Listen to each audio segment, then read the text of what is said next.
o'clock or near enough? I'm never ready for that. It's Tuesday, June 14th. This is the regularly scheduled meeting, the Conservation Commission Inland Wetland Agency by video conference. I'm calling to order. Can we have a roll call? Jen Belliot. Here. Cheryl Brown. Here. Steve Clockey. Here. Matt Merluzzi. Here.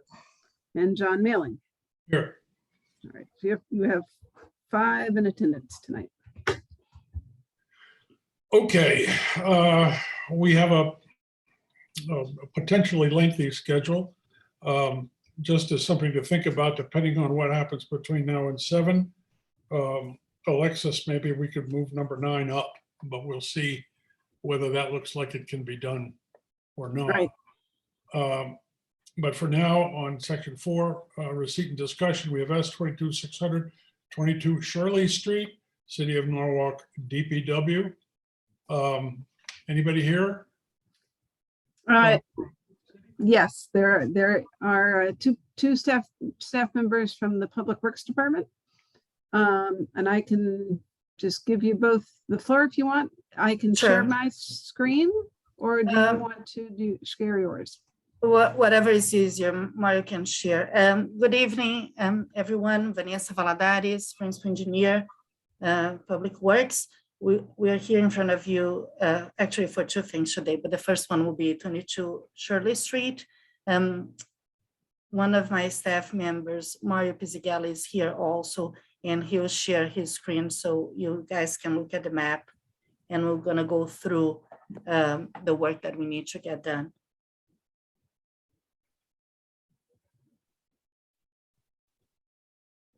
Does everybody see the screen by chance, or Yes. Yes. here, let me move it back. You see the plan? Yes. Yep. Perfect. All right. So the City of Norwalk, we have a drainage pipe that runs behind the properties on Shirley Street, and the pipe we check and needs to be replaced. So besides that, we're going to also replace a couple of manholes that is also compromised, and we are within a wetland area. So that's the reason why we are in front of you to be able to get a permit to do this work. The pipe is collapsed, and what is causing is bringing some water to the surface and to the properties adjacent to it. So what we are asking is really to replace what is damaged. We have a 3-inch pipe that we would like to excavate, remove, and replace with a new one. Also, we're doing a couple of catch basins that needs to be replaced, and Mario is showing exactly the location of first the length of what we are planning to replace, the size of the pipe, and then that basin. Our contractor, we have an on-call drainage contract, and what we're going to do is he's going to get access to the property, to the area actually through Barling Drive. After evaluating the location, it is much easier for us to get through that. There will be less, it is the easiest access, and then there is less disruption. So the only thing that we're going to do is just clean up a couple of shrubs in the area, and then we're going to be able to get access from the road. Because the pipe is already broken, we have a little bit of water on the site. So what we're going to need to do is we're going to need to first dewater the site. And that's why we're creating this kind of dewatering plan that, Mario, maybe you can show the detail that we have on the drawing for that. So above is kind of, you can see the silt fence over here, the silt fence detail. What we're going to do is we're going to actually install the hay bales that you see over here beside the silt fence, and to create a settling pond located. This is a blown up version of it, but it basically would be located over here along the edge of our proposed project location. But like I said, the silt fence will be in line with the hay bales to ensure that any silts or fines can get filtered through that. And then we're planning that this work should not take, should take about 2 weeks, and then we're gonna restore the site and then get out. Do you have any photographs of it? We do, I'm not sure if we have it very quick to share. Do you have? I one? have some on my phone, but I'll see if I can pull something up quickly via email I may have sent. But basically what you'll see is it's a 30-inch corrugated metal pipe that's exposed. Because of the water and the metal of the pipe, you'll see a bunch of holes within the pipe that you can actually see. So water's not properly being conveyed through the drainage system, and is actually so during heavy storms, right, the water that's supposed to go through the pipe actually goes into the wetlands itself. So we want to address that as soon as possible. But in the meantime, I'll see if I can pull up some photos for you. Okay. And No, then no, I was just, just, oh, Go sorry, ahead. go ahead. oh, go ahead, Alexis. I was just going to add that this is the same location that you actually recently looked at a application by Verizon to do directional drilling to their cell phone tower, which is on the property. If you look at the site plan, the tower is on the kind of the upper right-hand corner. And Verizon was doing directional drilling getting into the site at approximately that same location off of Marlin Drive, and then doing its directional drilling eastward towards the cell tower. So for some of you who went out to look at that site when that application was being proposed, it's that same location. But the drainage pipe is a little bit south of or closer to the residential properties on Shirley Street, and closer to the edge of the wetland in comparison to where that directional drilling for the conduit for Verizon was proposed. Okay. The upper right-hand quadrant of the schematic, I think it has something typed on it, but I can't read it. What is that area? Is that just all wetlands? To the right of the line that's running along Marlin Drive there? Up here? Yeah. Yeah, Yes, let me zoom in a little bit more for you. So, where the blue line is. yeah. So it's approximate edge of wetlands, 50-foot upland review area is this one. Okay, Dashed blue line. Yes, the dashed blue line. And this was taken from the Verizon plan that you stated before, Alexis. Okay. This is the approximate location of the water course, which is this dashed line over here that you see. It's kind of outlined. This is your existing drainage outfall here. And again, We cannot see your cursor more. You have to put on. oh, sorry. I'll zoom in a little bit more. Can you see that? Yeah, it was just your cursor when you're moving it around. It doesn't really show up. Oh, sorry. Unless So going basically from the top, the dashed line that you see is the approximate edge of the wetlands, 50-foot upland review area. The middle text box is the approximate location of the existing water course. Right below that is the existing drainage outfall. And again, the dashed line is the approximate location of existing wetlands boundary. great. Okay, thank you. I also have the pictures if you guys wanted to see them. Yeah, I'm just shift to the pictures, please. If you can, Yeah, no problem. Can you see this screen? Not yet. We're still seeing the map. Gotcha. So give me 1 second. It's better that you Oh. stop sharing and share again. Yeah. It's easy. Can you see my screen now? yes. Yes. So this is, so right here, you can see the pipe. And then a little bit lower. That's what it looks like now. Huh. So it's not the best, to say the least. So that's why, again, and when we have a major storm, what happens is that unfortunately the water is really overflowing, and then some of the water can get to the adjacent properties. And the city has the responsibility to maintain the pipe since it is our drainage. So the water goes into the storm drain shown on the right and goes into the pipe is the idea and gets carried off someplace? Yes, it's supposed to Yes. be going to Marlin Drive. Okay. We have a system there, Mhm. Existing stormwater removal system on Marlin Drive. correct? Yes, we collect that water from the back of those properties and then goes, Mario, if you shift back to the map, we'll be able to show that. Yeah. Yeah, I'm just scrolling down. I see it there. Okay. Yep. Okay. So goes Good. left and then into Marlin Drive. And Mario, can you put the cursor or where you took the picture from? Where is that pipe broken so they can have a better idea? So it's right there. Right here. Can we please go back to the photograph for 1 second? No problem.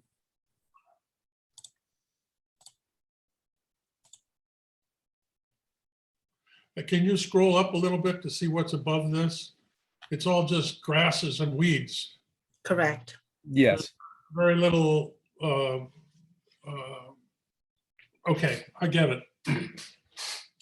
We see the the surrounding stuff. In your written narrative, you say that the 70 yards of material dredged will be reused within the project limits. Could you elaborate on that a little bit? Yes, I can, Mr. Chairman. What happened is that we calculate that based on what we need to excavate. So what will happen is we're going to need to remove the pipe. So we need to excavate, and that's kind of pretty much the soil that we're going to be touching. But all that material, we are just replacing a pipe. So all that material will go back when we backfill and Okay. compact. Okay, I got it. And the settling, you have a settling pond like just above there? Yes, it's right next to it. Where we in the map was showing that red area, because the idea is that we, as you can see, we have a lot of that groundwater that we do believe that is because of, part of it is because the pipe is broken. So what we're gonna do is we're gonna dewater that water and then put on the side. And so this way we can get the work done. Okay. I'm comfortable with all this. Commissioners, anybody have a question, comment, criticism? I guess I would just ask, so all that whole water area, you're gonna take all of that water out? Is there not usually standing water there? Well, to be honest, that picture could have been taken right after a major storm, because usually it's after a major storm is that we realize that there was a problem with our pipes, right? So first of all, we're gonna do the work when we have a very dry window. So we are not expecting to be that wet first. Second, we are just gonna take dewater the area that we're gonna be working. We don't plan to do any dewatering within the wetlands, idea to dry that area. Plus, that is, if you look at the contours, the water in general kind of runs through that wetland. So we're not going to change that. It's really so we can have access to the pipe and be able to work. So that's why kind of that what we have as what we call the project area is the area that we are planning to dewater. Yeah, and And so I- just looking at the old aerial photographs, including the one that is used as a underlay on this map, the larger wetland definitely has a fairly significant area of inundation, particularly in the spring, but the area where the pipe is generally does not. So the lateral extent of the inundated area has increased pretty dramatically with the failure of this pipe. But the dewatering, and correct me if I'm wrong, would be limited to just the areas in red. That's Yeah. correct. Okay, anyone else want to weigh in? Any other commissioners? Yeah, I have a question about once the pipe is replaced, how you plan to stabilize the site. So usually this is a very simple work that we do on a daily basis. So we excavate, and then what we do is we place the pipe there. We're gonna change the catch basins, and then we just backfill and compact. And then we're gonna use the same material that we removed to put on top. And if we need to restore any grass, we'll do that. So you would restore the grass with like a overseeding of the disturbed area? Correct. Okay, well, the application's received. We would act on it, or we could act on it at our next meeting on the 28th. I would ask that those photographs be submitted to staff to be added to the material on the website that people can, you know, if they want to take a look, they can see. Okay. We'll do that, Mr. Chairman. Okay. Anybody else? Okay, thank you, guys. Thank you. Thank you. All right, now we revisit Willard Road, S19-546A. Modification of a permit to install culvert pipe, replace head wall, and install drainage in and adjacent to a wetland and water course. I think there are at least 2 commissioners who were not around for the first rodeo here, and maybe more. In any case, this originally was the parking lot behind Pepperidge Farm. It was a huge parking lot. You stop me if I'm talking about the no. wrong place. Wrong property. Yeah, it must have been, I don't know how many acres. It was huge and all overgrown and useless. And these folks. It's actually, Wrong don't mean to interrupt. property. Yeah, I've got it. it was, So it was 5 acres of asphalt, but it's behind Itoro.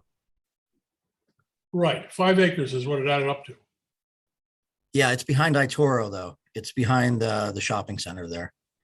Oh, okay, all right. this is the one that has the cell tower on it that you can kind of see from Westport Avenue. The big antenna.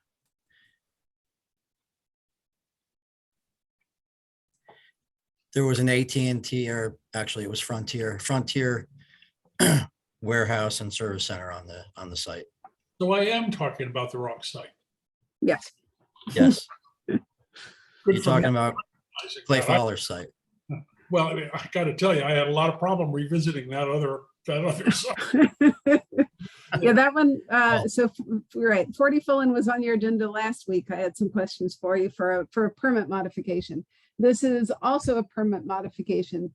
It is an older permit. You are correct. That was a permit that was applied for in 2019 and approved in early 2020. So some of the current commissioners were not here when it was approved. What was approved was a 2 structures, a residential building with an integral parking garage, and then a commercial kind of a storage building. And there's a water course that goes around the perimeter of the property. And this was the property where it is also off of Strawberry Hill Avenue. And at the Strawberry Hill Avenue portion, there's a remaining wooded area that is to remain. And within that area, the applicant had proposed a kind of I think a dog walking area and some pedestrian bridges and pedestrian paths. And the bridges would cross over the intermittent water course to the residential complex in 2 different locations.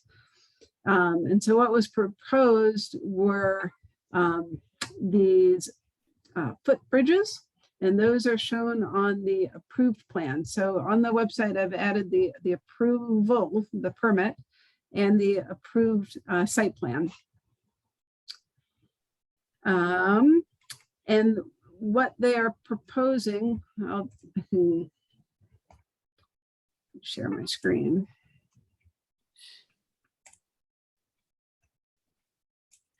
Can I add some color while you're sharing your screen? Sure.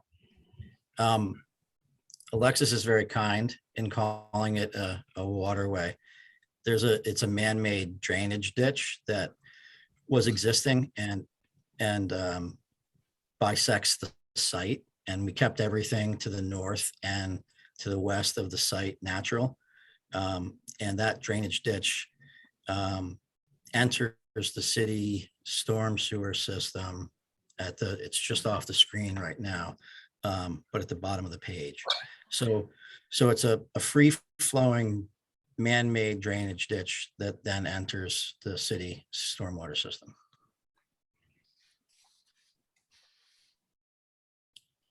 Actually, free-flowing is not the right word. It free flows sometimes. So all we're actually asking to do is we have some, if the drawing comes back up.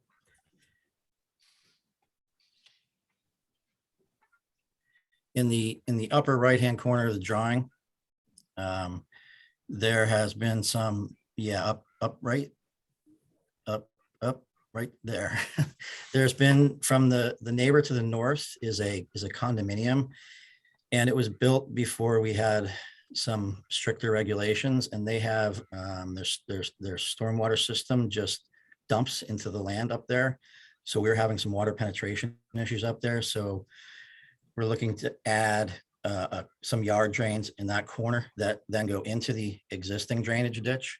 And then where we were required to have 2 pedestrian bridges because there's a fire lane on the west side of the drainage ditch, and they needed to be able to get across to the back of the building. Those were formally approved as 2 bridges. But what we found is that drainage ditch frequently backs up with organic materials. And so we thought that instead of having just a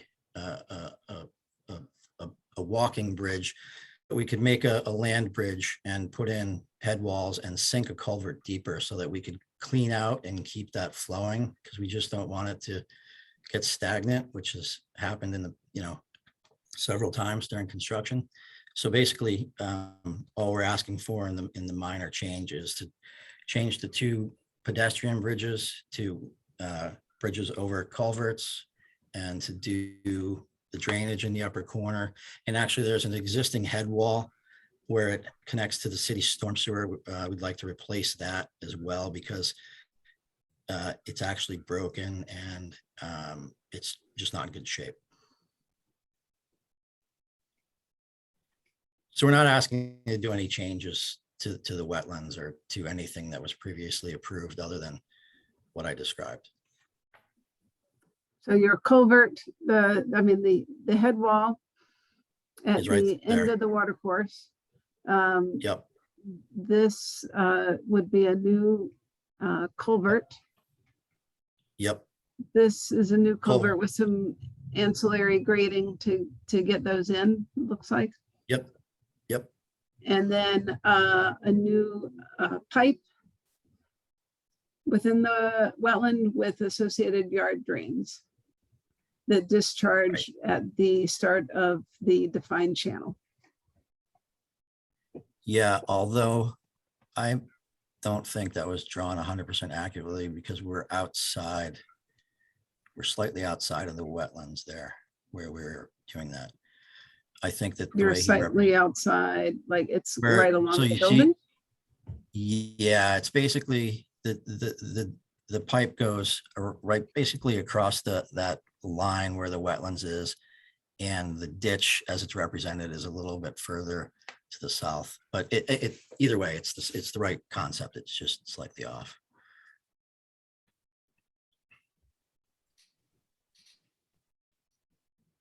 So Well- it is a permit modification, so it is, it still has the same rules as far as you receive it tonight, and then you're required to wait at least 14 days to render any decision on the proposed change.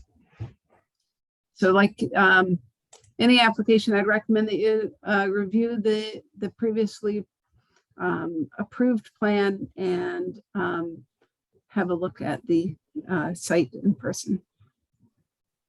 If I can just add one more thing, not to make a big deal, I just want to make sure, since nobody else, or I think only one person was around the last time we did this, the wetlands that you see on the north of the page, they're not really wetlands. What they are the runoff from the parking in the condominium above.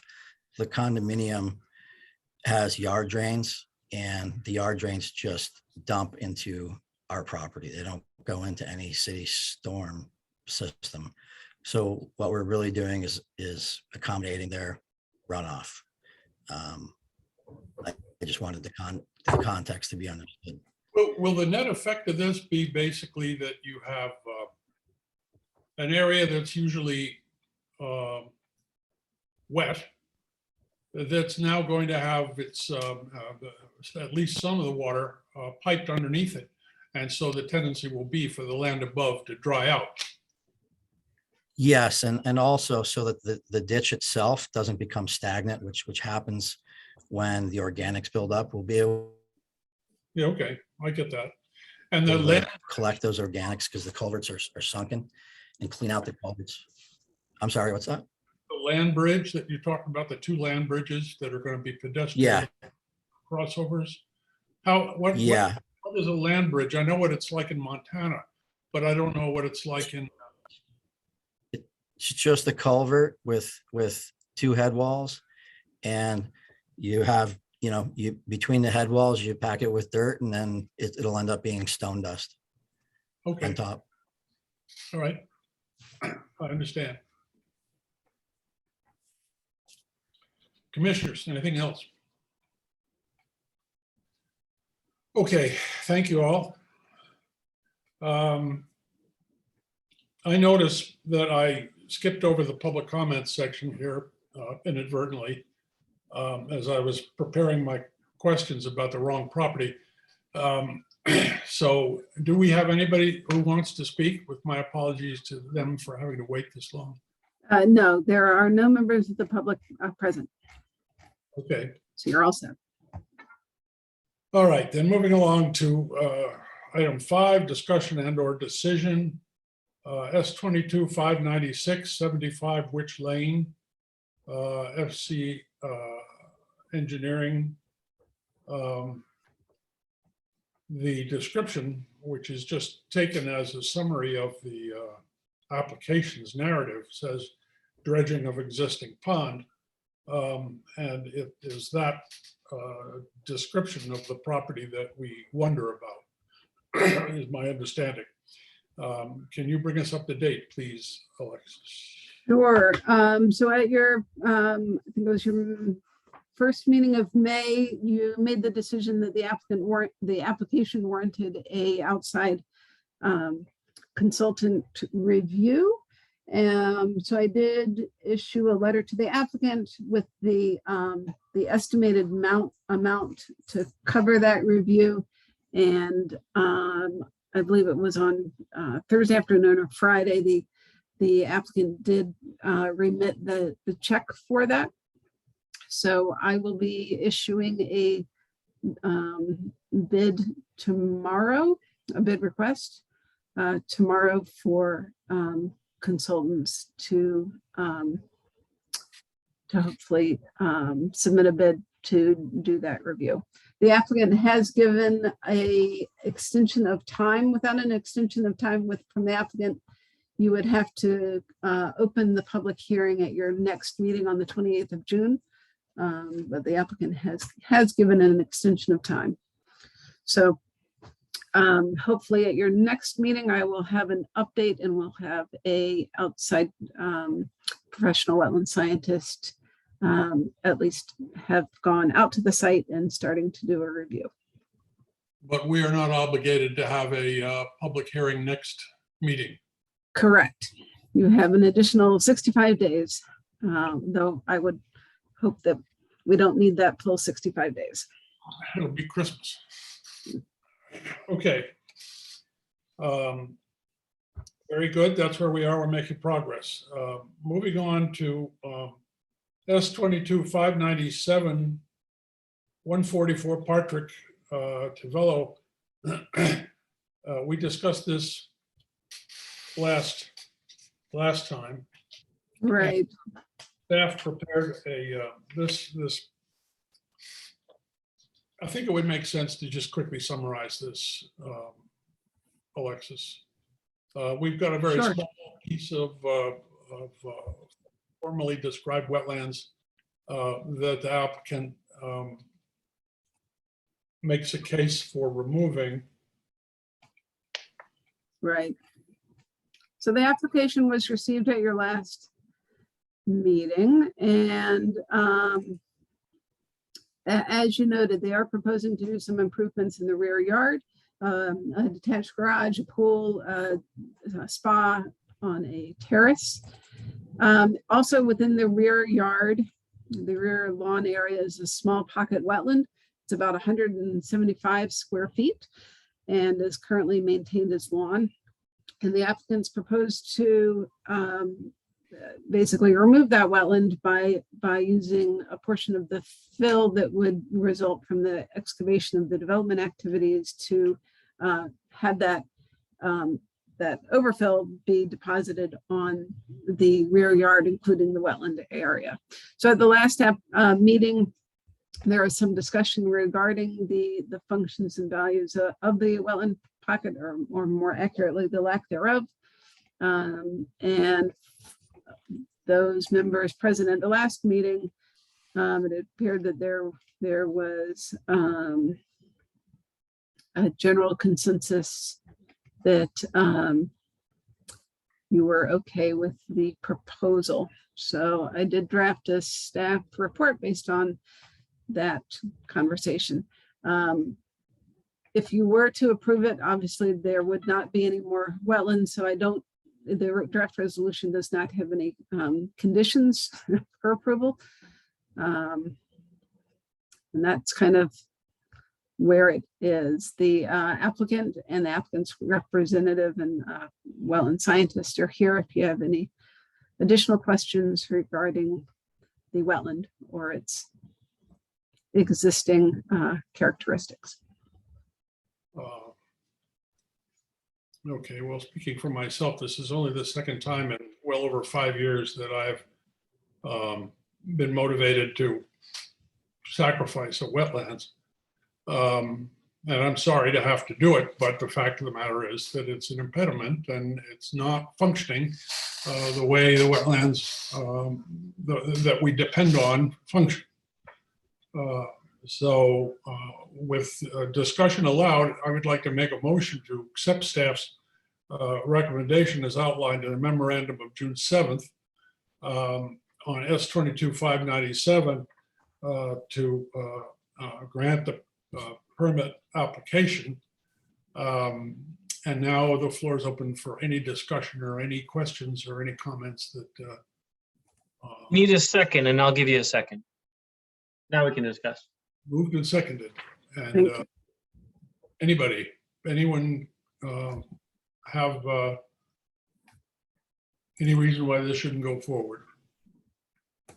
Okay, then I guess we can take a voice vote. Alexis, all in favor? Aye. Aye. Opposed? None opposed. The application is granted. I'm abstaining. I wasn't able to, I wasn't at the last meeting. Oh, okay. Okay, so no, So is that enough? yes, so it's 4-0-1. Great, thank So you very much. the motion passes. Okay, good. Thank you, Thank you very much to all. Carlo, and good luck with your project. Thank you, sir.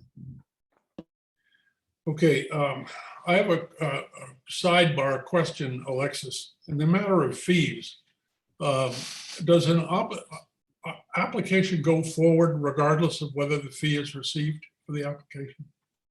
Or does the application, is it on hold until the fee is paid? It is on hold until the fee is paid or the applicant is granted a fee waiver. So in your regulations, it states that a application where with the lack of a waiver and the lack of payment of the fee, an application is incomplete and shall be denied. Okay, But yes, an application, so we, in our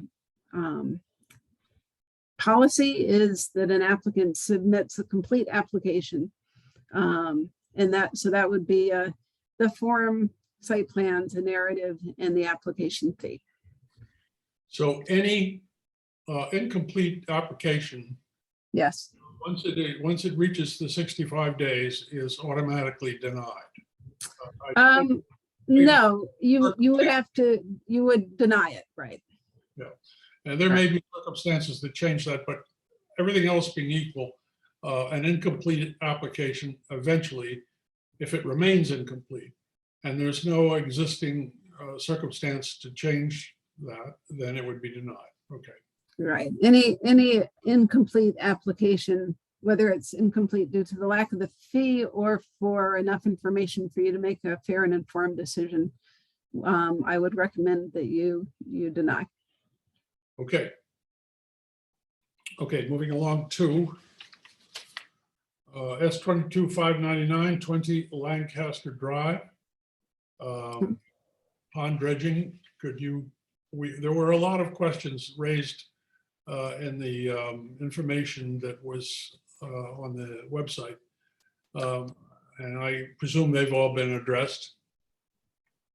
Not yet, I don't think, but so this application, it was technically received at your previous meeting, but if you recall, there are only 4 of you, and one of the members of the commission had to recuse himself in order to listen to the application. So the discussion and kind of introduction of the application that typically goes with receipt of the application was tabled to tonight's meeting, where you have a quorum present. So I'd allow the applicant to give a brief presentation verbally of what they would like to do. And then, as you mentioned, yes, I have written a preliminary review letter on June 2nd to the applicant with some information that I suggest as staff that they include in their application. But it is obviously contingent upon the agency's wants and desires, since it's your application that you are reviewing. And Mr. Goldman, I can share my screen to show your site plan if that's easier for you, or you or can share I can, I have some answers to the questions. I can share my screen if that's sounds good. better. Sure, go ahead. Share screen. That should do it. Okay. Oh, I should say also, about once an hour, my computer goes crazy for about 30 seconds. So if I all of a sudden sound like I'm underwater, just hang on and I'll be back in 30 seconds. Okay. So, and I also just want to warn you that the agency kind of has a wacky agenda in that they start their meeting at 6, but when they have public hearings, they interrupt their regularly scheduled program to have the public hearing at 7 and then return to their agenda. So I just wanted to give you a heads up that in 20 minutes. okay, I don't have that many slides. Gotcha. Okay. So the overall goal, we had the pond dredge. We moved in 1987. We had it dredged in 1993. It has since filled in, and so the overall goal is to do the same thing that we did in 1993. after we finished, we had egrets and herons, ducks. We had a family of muskrats and actually some turtles. So that's one thing. The other thing that we would like to do, a lot of, as the pond has filled in, there are a lot of invasives in the pond and on the shore, and we'll clean that out. And like I said, I know that poison ivy is native, but I'd like to clean that out as well. And so the next slide. So this is kind of what the pond looked like after the 1983 dredging. So the water comes in from the right and goes out under this bridge on, well, kind of in the middle top of the screen, and goes under the road. This is an egret, and one of the incoming streams. There are two streams. One, I don't know where it comes from. The other one comes from Redcoat. And this is one of the streams. It's much, much narrower now. This is a view from the house. So all this up here is dry, and the pond is down at this low area down at the bottom of the property. I should say the entire pond is on the 20 Lancaster Drive property. So answers to some of the questions. The access is from the neighbor's property, and that would be, can you see my cursor? Yes. Okay, so up here is the access to the pond. The other side on my property is woods and the septic system, so we don't want to come in on that side. The neighbors and Mr. Goldman, on that Yes. last picture, is the bridge to the right in that picture? the bridge is right here. I see that, but the last picture you showed was different. It had a duck in it. This one No, that one. Is the bridge to the right? it's to the left. It is.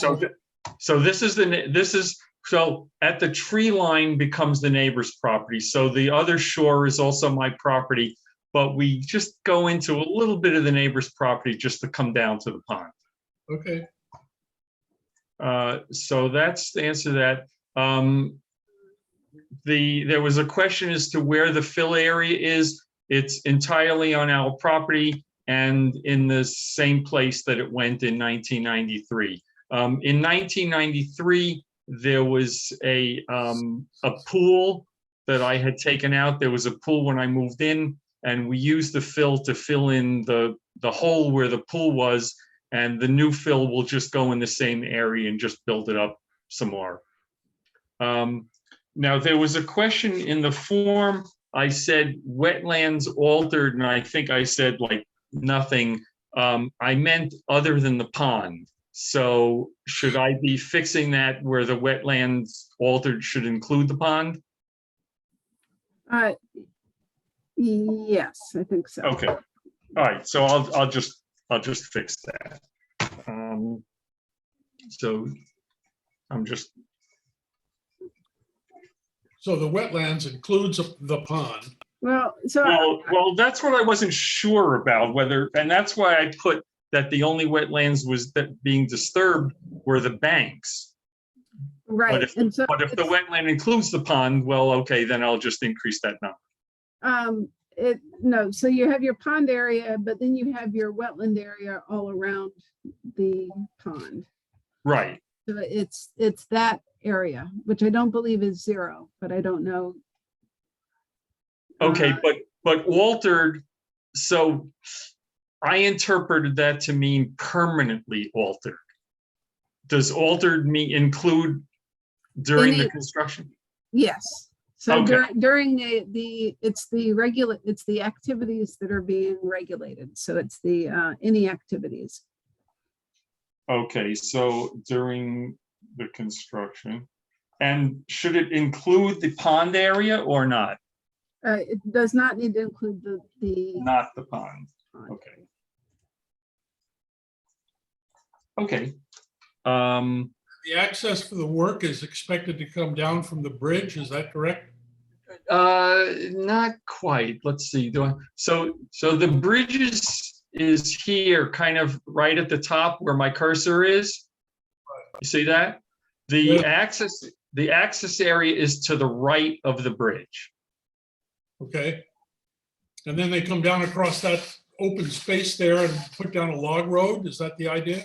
Yes, they put down trap rock last time, but the contractor says, oh, no, we don't do that anymore. We put down logs because it's much easier to clean up. And yeah, I definitely agree with that. It's better for the environment also. Okay. Yeah, I was picking out gravel for years. Yeah. Yeah. So definitely a log road. Okay, upland review area altered. Upland review, that's the area behind that number was the area behind the house where most of the fill will be placed. I'm not sure that it can accommodate all of the fill, but we will see. If it, And then, if it doesn't Go ahead. accommodate all of the fill, where would the balance go? the contractor has to take it away, and it's really Okay. expensive, as I'm sure you know. So when we did it in 1993, Norwalk was not as built up. And so the contractor took it and put it, I don't know where, but it was within Norwalk. Now they say they have to truck it up to Trumbull or something. And the total volume of material that you anticipate having to remove? Oh, didn't I have that on the narrative? I thought it was You may have. You probably did. 500. I said the estimate from 1993 was 540 yards. This time might be that or slightly more. My sense is that it has filled in a lot more. So you Okay. think more than 540 cubic? It Sorry? could, but it could be, because in 1993 it was not filled in as much as it is now. And when you say that you would deposit as much as you could in the side area where you had previously filled the pool, what are the determining factors for when you said, as much as we can? What? Yeah, I was going to leave that up to the contractor. It's going to go there, and then it has to slope down, and we can't slope down onto the wetlands. So, we'll make as much as the slope will hold. It can't be too steep, and yet it can't go out into the wetlands. The wetlands being The shore of the pond. the pond itself. The pond and the pond itself, yeah. Well, the fill will be, I'm not sure of myself on this because I don't know what you got in 1993, but if you can somehow drain the fill before you take it off site, it might reduce the volume. It might Oh, they make it- definitely do that. They called it, I think the term is dewatering. Is that right? That's right. Yes, they left it for, my recollection was about 6 weeks before they actually took it off site. Yeah, they said that when they first pull it out, it's like soup and they can't really put it in the truck. It will just run right out. Okay. Yep. Okay, so that's that. Wetland, so in number 14, the wetland acreage, that might have been a mistake. I put that was the area being disturbed. There is also, if I, do I have that picture? No, you can't really see it from here.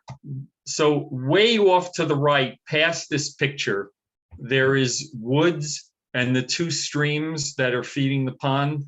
I guess one comes from Redcoat, and one of them must ultimately come from Oak Hills. But I am not touching that, at all. There's no construction equipment back there, no trees getting chopped down. That's our buffer wetlands to Philo, and that's not being touched at all. So the water tends to be pretty much the same level year round that we're seeing here? No, it's very intermittent. When there's a rainstorm, it pours down. There's like mini, waterfalls. But then within a day or two of the rain stopping, it's a very slow stream.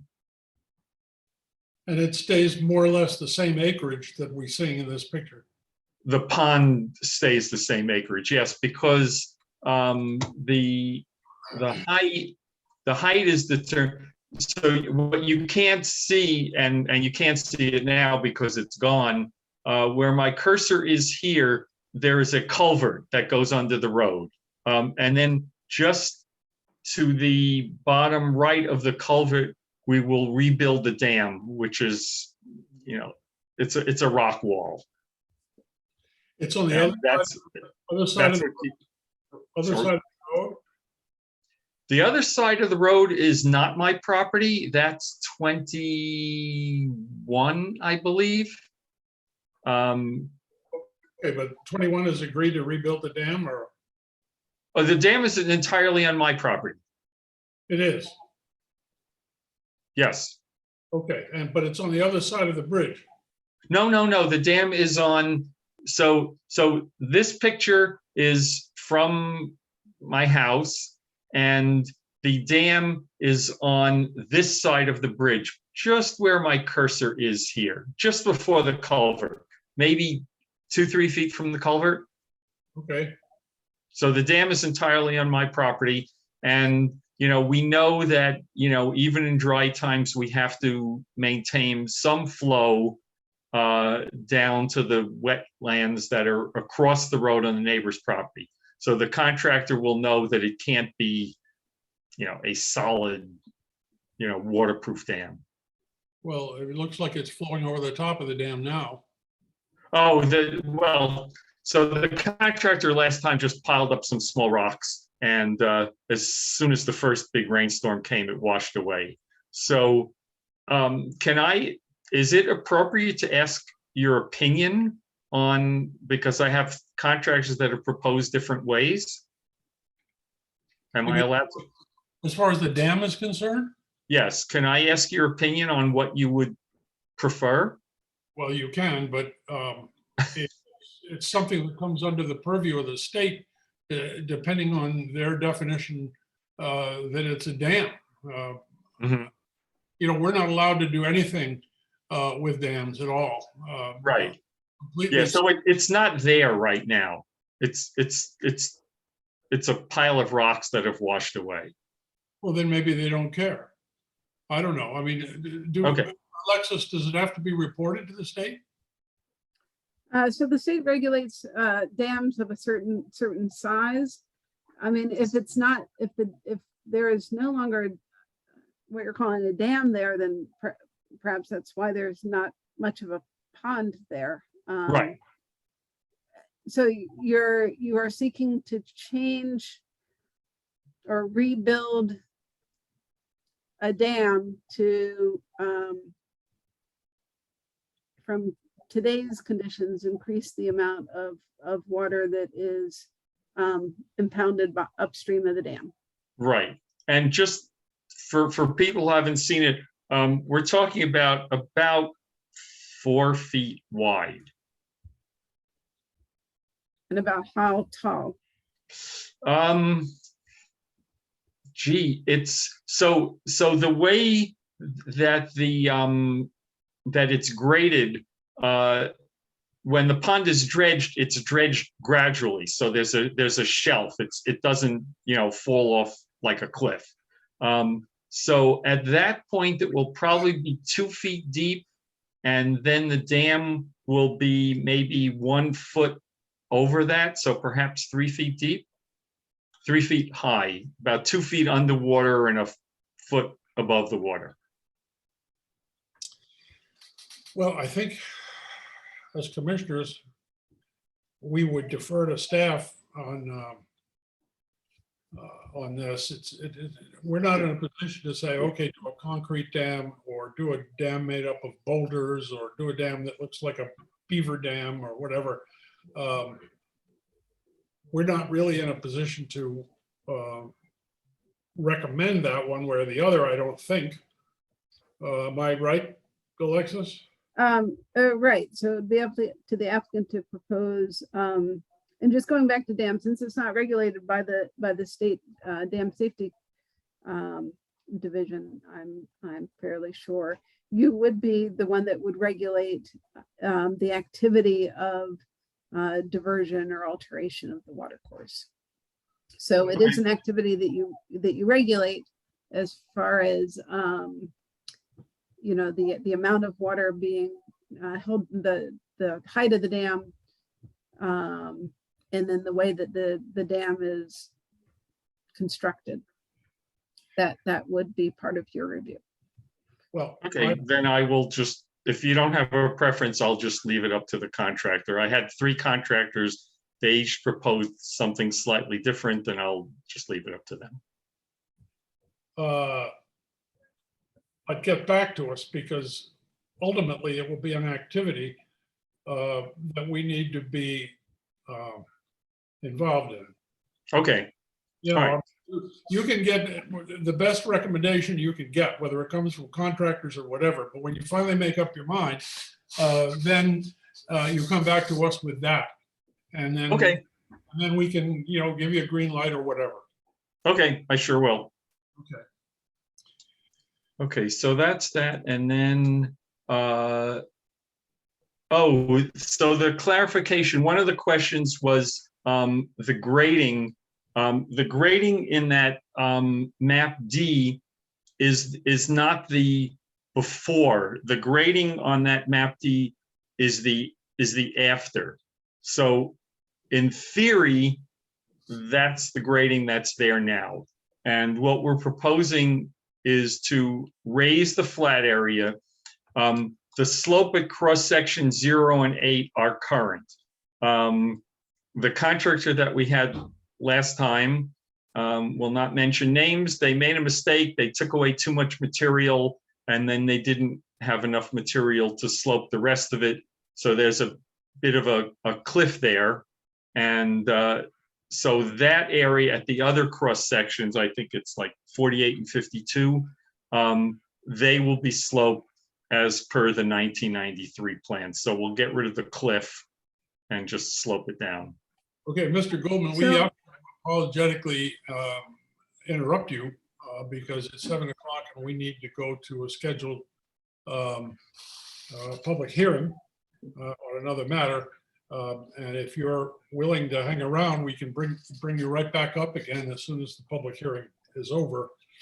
Sure, I had the last slide, but can you give me an estimate of when I should come back? Oh, I wish we could. Well, 10 minutes, a half an hour. It would be somewhere between that. I can't imagine. Well, my personal opinion is that it's not likely to be a long public hearing.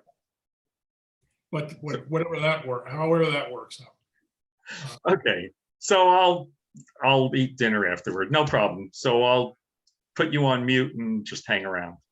Well, you know, participate. We'd be glad to have you watch the process. You know, if you feel like it. You don't have to mute yourself if you don't want to. Thank you. Yeah, you can mute yourself, but right. All right. Yeah. Okay, thank you. Yes, thank you. All right, moving now to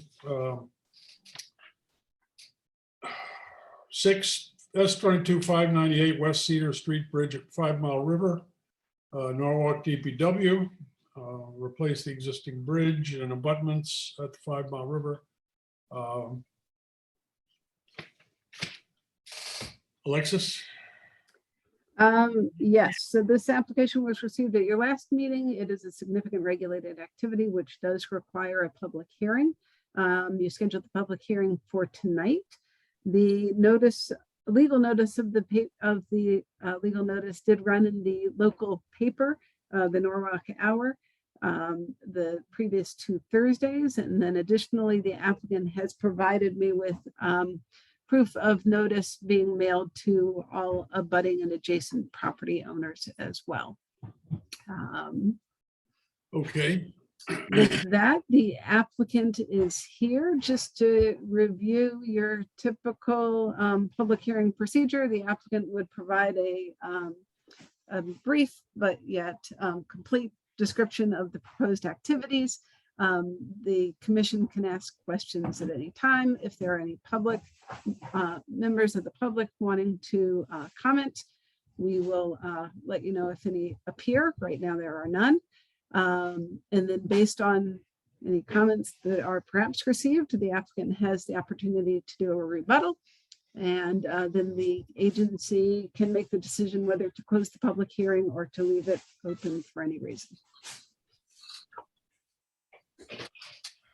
So if it's all right with the chair, I guess I would do a roll call at the opening of the hearing, once again, just to confirm who's present, and then give the floor to the applicant. Is that good with you?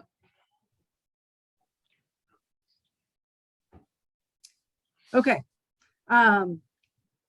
Jennifer Balliet, I'm here. Cheryl Brown, Here. Steve Clocky, Present. Matt Merluzzi, Here. and Chairman John Malin. Here.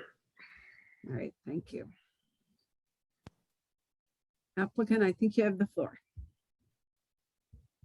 Thank you. Good evening again. Vanessa Valadares, Principal Engineer. We are here in front of you for the West Cedar Replacement Bridge. With me, I also have Paul Sodnick from my staff, and then Rick Mears from Benesh. They are the design consultant for the bridge. So I would like to pass to Ricky so he can give a brief presentation and what is the project about. Great, thank you, Vanessa. Alexis, would you like me to go through the same presentation I went through last time? Sure. sure. And yeah, sure. I think just focusing on the wetland impacts. I think the commission in general understands the kind of the historical design and the traffic flow and that kind of thing, and just focusing on the wetland and watercourse. Alexis, will there be another hearing, depending on the results of this one from P&Z? No, this is not an activity regulated by planning and zoning.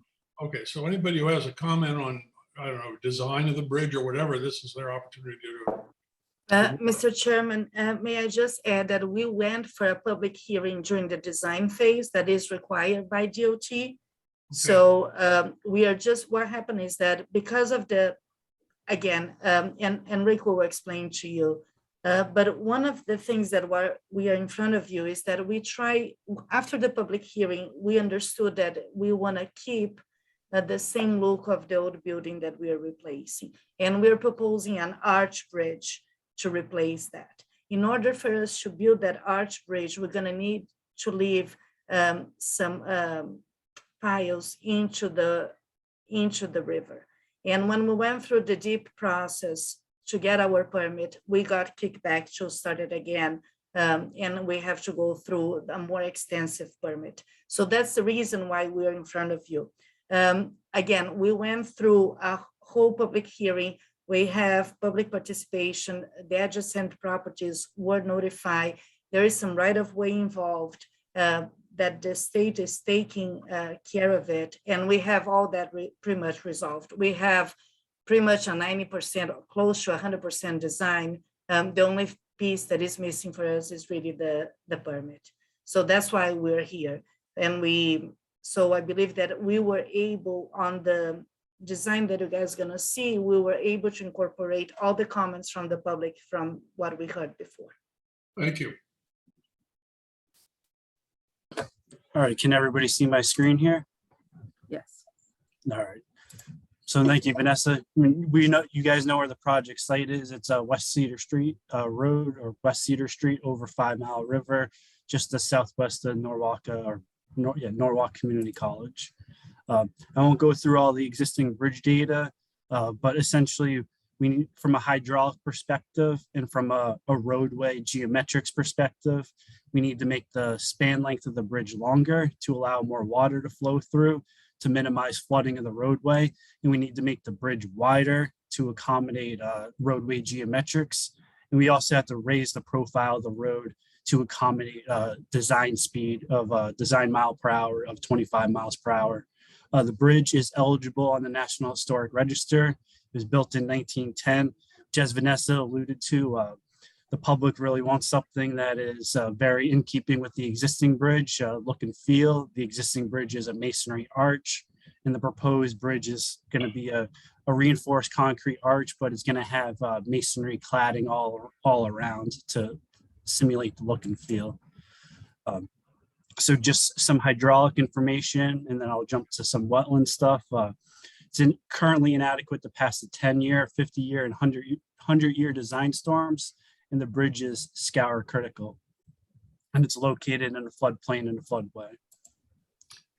You can see here the limited width on the bridge. The approach roadways are wider than the bridge itself, so public's kind of using it as one-way alternating most of the time when they travel through here. Structural conditions, you can see the areas in white are efflorescence, which essentially when salts get mixed with mortar and concrete creates a chemical reaction, which is indicative of some type of deterioration or corrosion occurring. You can see on the underside of the bridge on the photos on the right, there's some cracks in the masonry. This bridge was built in 1910, so there's really not a great rehabilitation method. Won't go through all the alternates. We went through them last time, but our preferred alternate and the one that was selected at the public information meeting during preliminary design was alternate A, the precast concrete arch with stone masonry facing walls. The benefit to this alternate is it's a slightly longer span than alternate B and alternate C, which allows us to reduce our scour depths, which reduces the number of piles we need, which also reduces the impacts that we anticipate on the wetlands. Other advantages, like I said, aesthetically maintains the historical arch for alternate A. It's the lowest maintenance requirement, and a longer span results in less scour depth. Alternate B and C, they're slightly more expensive, shorter spans, deeper scour depth, and also have slightly more wetland impacts for B and C rather. Here, and I'll show my pointer. Here you see a dashed line, which is the existing roadway profile coming from left to right. So we're raising the road at some portions of it really on this right side here, about 2 feet. And really that's to accommodate the longer span hydraulics, allow more flow to go through the bridge, as well as to accommodate the design speed. And the benefit to that, as well as raising or battling the floodplain, which is also here, raising the roadway lowers the roadway overtopping from 3 feet to 1 feet. Just for context here, here's our bridge. You can see the existing, here's our bridge right here. The existing waterway kind of necks down at the bridge. So we're kind of opening this up to call it slightly more natural conditions. We can only do it so much. If we open it up a lot, we'll have some downstream effects. So we went through all that hydraulically. The DOT's reviewed our hydraulic reports and they're close to being accepted. For look and feel, you can see right here, here's a south elevation and the north elevation. You can see there's a stone masonry facing that we're going to put on each side of the bridge in order to maintain the look and feel of the existing bridge. This is just the general overall limits of the project. You can see these little circles are cut and fill lines as we go through, and I'll zoom closer to the bridge on the next slide here. These little point areas here with the points to follow along on my cursor, those are the wetlands. Wetland down here, wetland over here, and then wetland over here. This area we think was mainly created because the existing bridge is of inadequate size, so there's some flooding that occurred here, some overtopping of the roadway, at least from a mathematical standpoint. Vanessa alluded to this in terms of water handling plan and construction sequence. In order to build the bridge, we anticipate installing sheeting. So these squiggly lines all going through on both sides of the bridge. And the sheeting allows us to excavate below the channel bed, remove the existing structure, and install the proposed structure. The downside to an arch is generally this length of sheeting needs to remain in place. And that was something Vanessa alluded to when we talked to Deep in the Army Corps, that they wanted us to go through this process in a more restrictive permit. The main reason this needs to stay here is as we lower the arch over the sheeting, there's no mechanism to pull the sheeting out once you put the arch on top of it. So what a contractor does is he comes down and he'll cut the sheeting a foot or two below the grade, and you'll fill it back in. And additionally, although not in our calculations, it provides additional scour protection for the bridge. And this has been a scour sensitive site in the past. For your wetland or watercourse impacts, the total impacts less than 5,000 square feet. Permanent wetland impacts, you can see here, is about 1,450 feet. Temporary impacts to the wetlands in the waterway is about 355 square feet, for a total impact of just under 2,000 there, at 1,800 feet. Let me interrupt for a minute, Rick. The wetlands that are most affected are upstream of the bridge, where the ground, downstream of the bridge, it's channeled. There are banks. The water seldom goes over those banks. It does, but not much. But upstream, it feeds to both sides, is my understanding. When the bridge is completed the way you have proposed it, the flow through the bridge will be the same as it was, more or less, right? There'll be slightly more flow through the bridge, which is our goal here, to keep it from, because in the existing condition, the roadway is overtopped at the low points of the profile over here and over here. So we raised it, and now that water is going to be able to make their way through. We follow the regulatory requirements of not increasing the water surface. I think it's 1 foot, and we captured within this land trust area, there's a drainage right away within this area that we're capturing any of that increase in the water surface elevation within these confines as a drainage right away. And ultimately, on the south side, all the way downstream, there's a very large culvert that takes it into the Norwalk River. Is that correct? Correct. And yeah, pretty much 5 Mile River.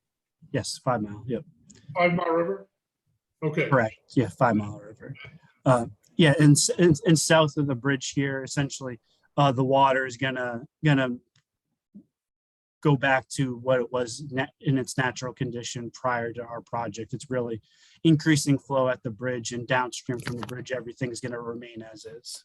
Okay, so there won't be any particular unusual stormwater flooding down at the south end, at the 5 Mile River end, based on the work that you're doing.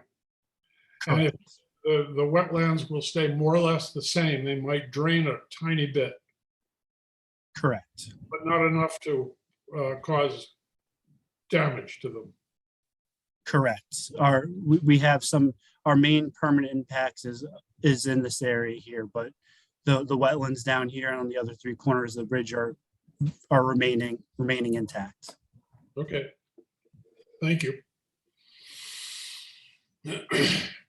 And then from 100-year floodway impact, we looked at this hydraulically.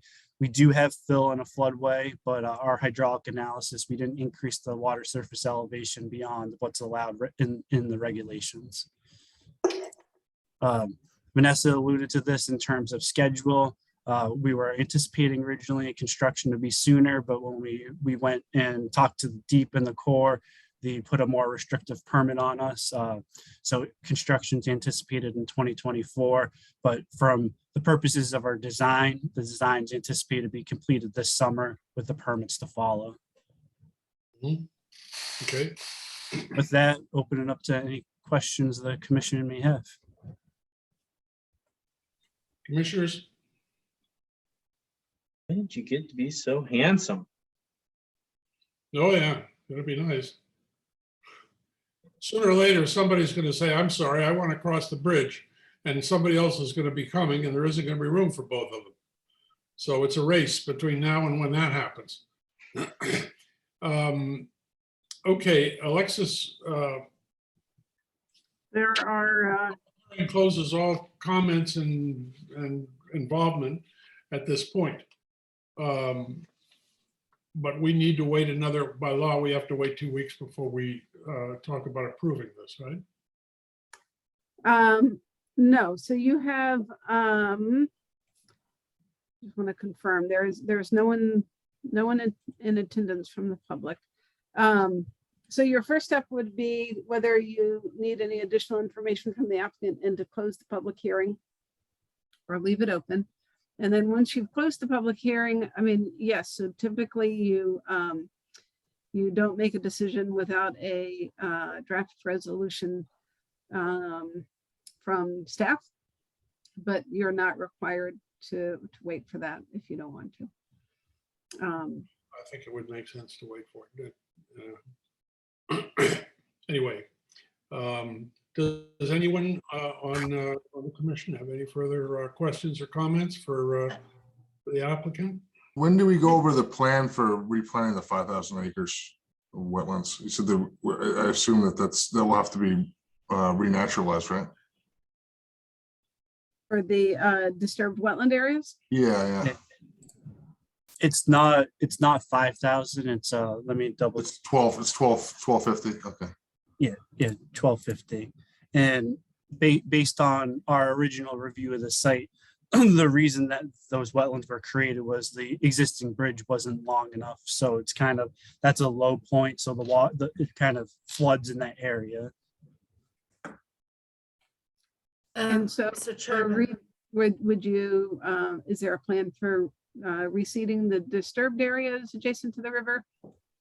Yes, so we'll use the DOT format here. I think it's called conservation seeding and wetland seeding.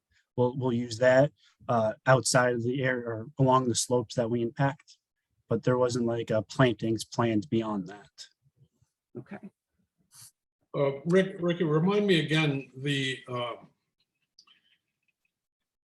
space under the bridge at the moment is poured concrete, as I understand it. What is the plan for the next iteration? I didn't quite understand your question. You're saying the current bridge is poured concrete? Is that what your question? The bed of the stream under the bridge is poured concrete, I believe. What it is it's riprap. There's some riprap, some large stones along each embankments that got installed a handful of years ago. It's like in the past 5 years due to some scour issues. So when we design our new bridge, what we do is we take into consideration that scour depth, and we make sure that at this particular site, there's 14 feet of scour anticipated based on design numbers. We designed the bridge to withstand that scour. So if the whole entire stream washes out, the bridge will still be fine. Okay. But I mean, And the stream bed is still native stream bed material, correct? And you're not Correct. proposing anything beneath that other than the cut off cofferdams remnants that will be installed parallel to the stream bank. The stream bed itself is all natural material. Correct. And that's it. Thank you. That's what I was wondering about. Okay. Mr. Chairman, I apologize, but I just want to remind that in the last meeting, we also expressed that we are in a little bit of a rush to try to get this permit going. Again, we have some type of a deadline that we want to still to move forward with the permit so we can finalize all the construction documents and apply for the permits. And I believe that in our first appearance in front of this committee, it was considered that depending after the public hearing, you would take an exception and maybe vote tonight if you guys were comfortable with what you heard about it. I am willing to do that. the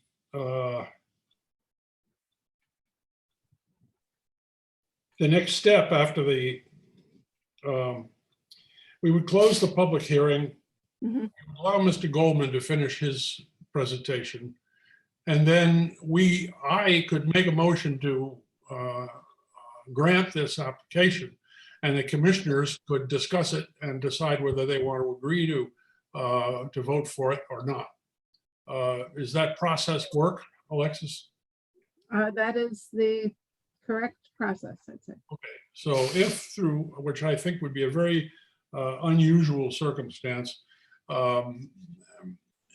the commission voted against this, that would be the only impediment to what you guys are trying to get done. So if that work, well, it'll have to work. That's the way we work, and we'll try to get it done tonight. Thank So you. your first step would be making sure that no other commissioners have any questions for the applicant, and if not, then you could proceed with closing the public hearing. Can I move to do that? When Yes, does please. Yeah. Does somebody have a question or a comment or a concern? Okay, hearing none, then we'll finish what we started before, and then we'll come back to you. Well, so I think Steve Clocky had a motion to close the public hearing. So you just need a second and a vote. I'll second it. All in favor? Aye. Aye. Opposed? Hearing none, the public hearing is closed. Okay, Mr. Goldman, if you're still with us, I am. there you go. There you go. All right. Tenacity is an important element of this whole thing. Well, I had some salad while I was waiting. Yeah, so this is the last slide. So what I discovered from Alexis was that the planting scheme that the engineer recommended in 1993 does not fly anymore. So I connected with a master gardener who also works at the Wilton Conservation Commission. She is going to investigate a little bit more, but I wanted something for tonight, and she recommended native ferns, sedge and grass such as little blue stem and cardinal flower, and dwarf shrubs such as blue muffin. And this would be to stabilize the banks of the pond. The idea is that, we're pollinator pathway people, so we want, something with some flowers on it that would help. We don't want something that is invasive that will start growing into the pond. And we want something that doesn't grow really high because it's a nice view. Okay. I must say I'm not as up to date on blue muffin as I wish I were, but possibly someone else, some listeners can comment on this collection for replanting. Anyone have a view? I just had a question about the previous slide, and the regrading, and I wanted to make sure that I understood. Sure. So in the application, you had resubmitted, that map or cross-section D, and you had, and I think that those are, like you said, from the 1993 application, and then you included. This was from the 1993. This was the after, not the before. Right, and so the crosshatched area showed the area of fill. Right.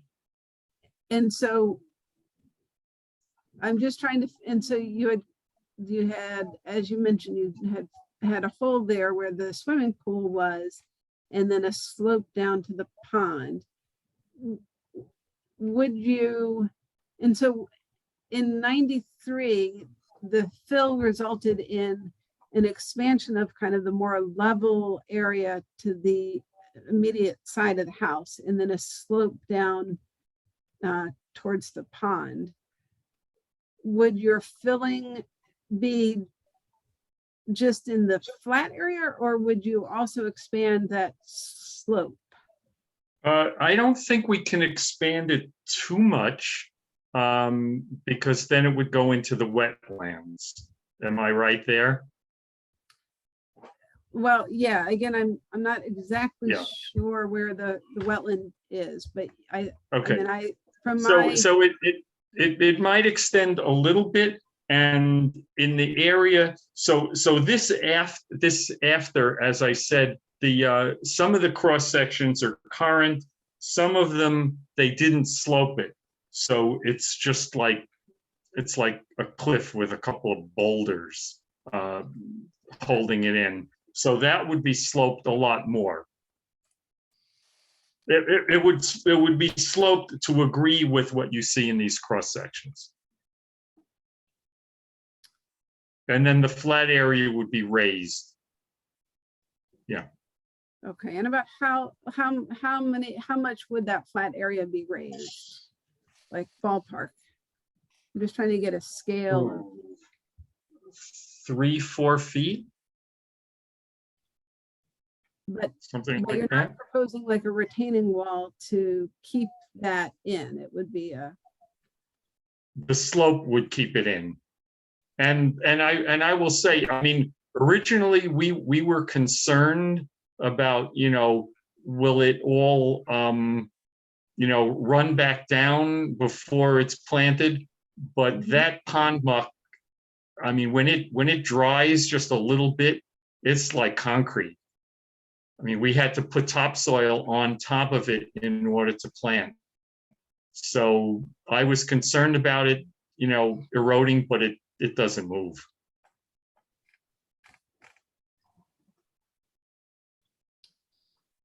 I think, Commissioner Clocky, you have your hand raised.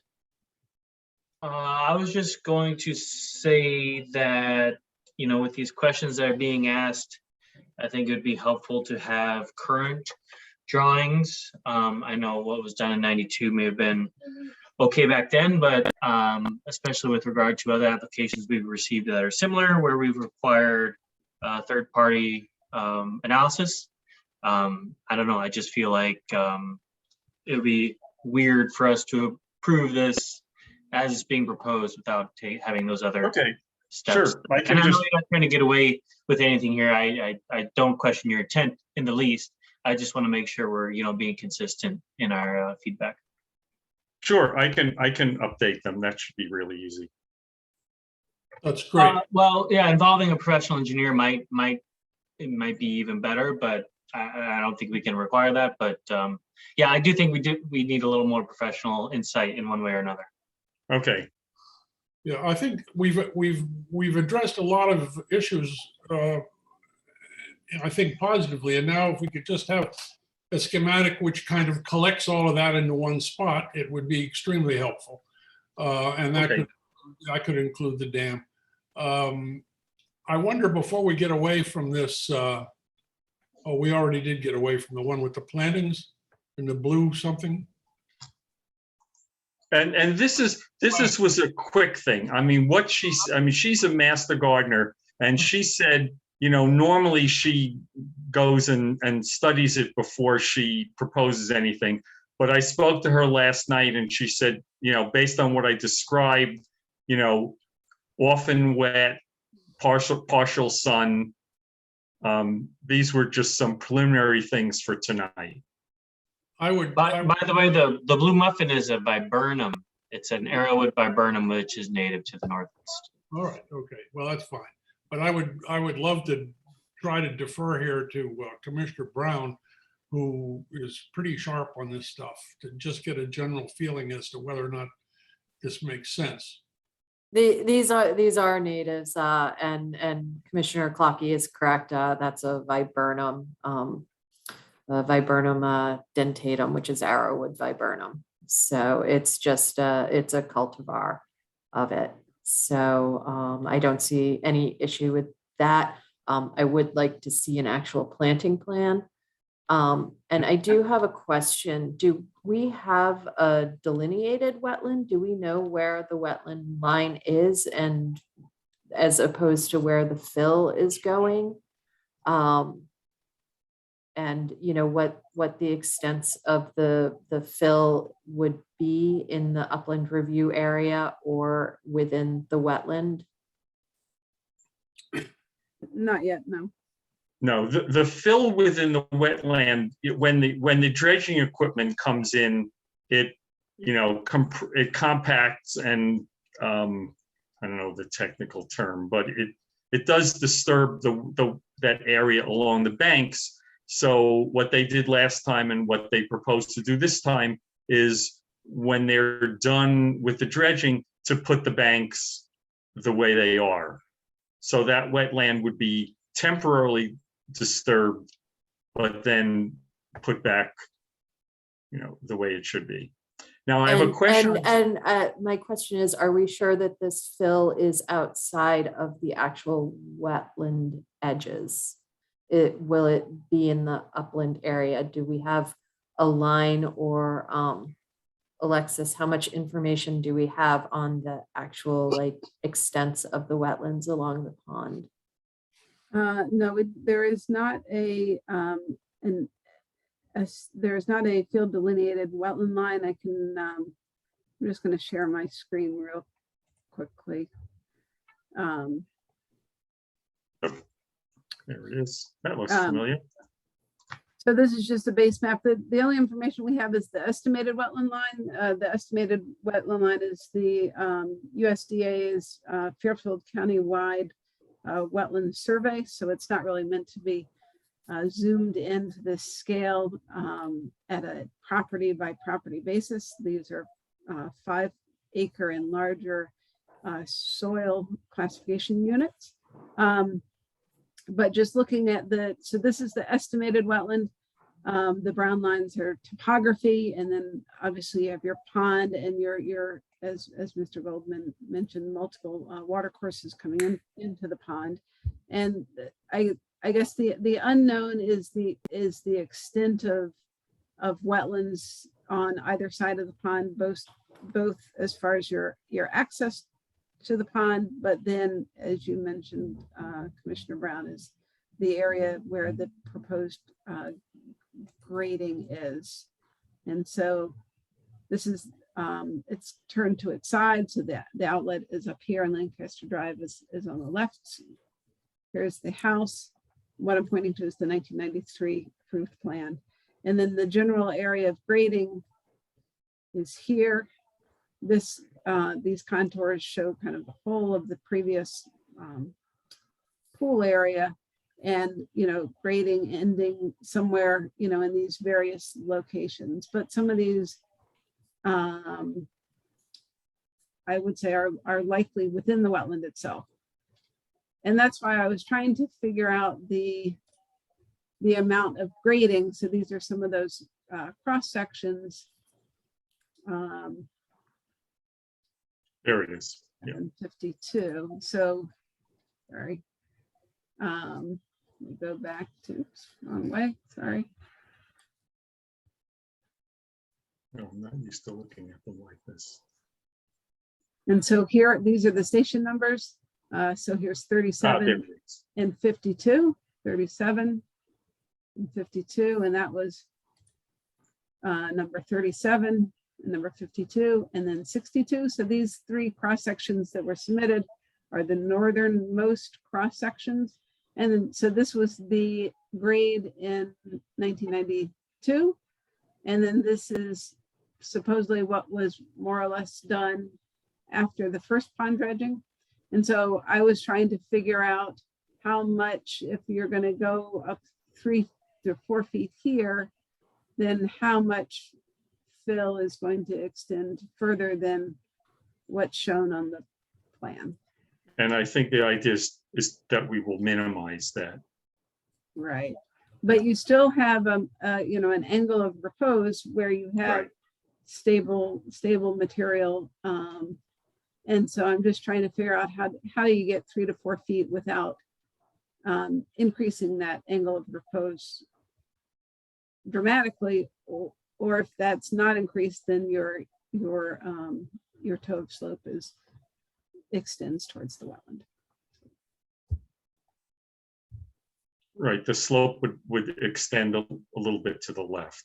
A little bit to the, Yeah. to, right. Right. And so then it goes back to, is that this flatter area adjacent to the pond, is that No, say it would go to the left. So in this drawing, it would go down. The slope would go. so you would bring towards- more fill closer to the house uphill Yeah, as opposed to downhill. right. And that is all on our property. Yeah.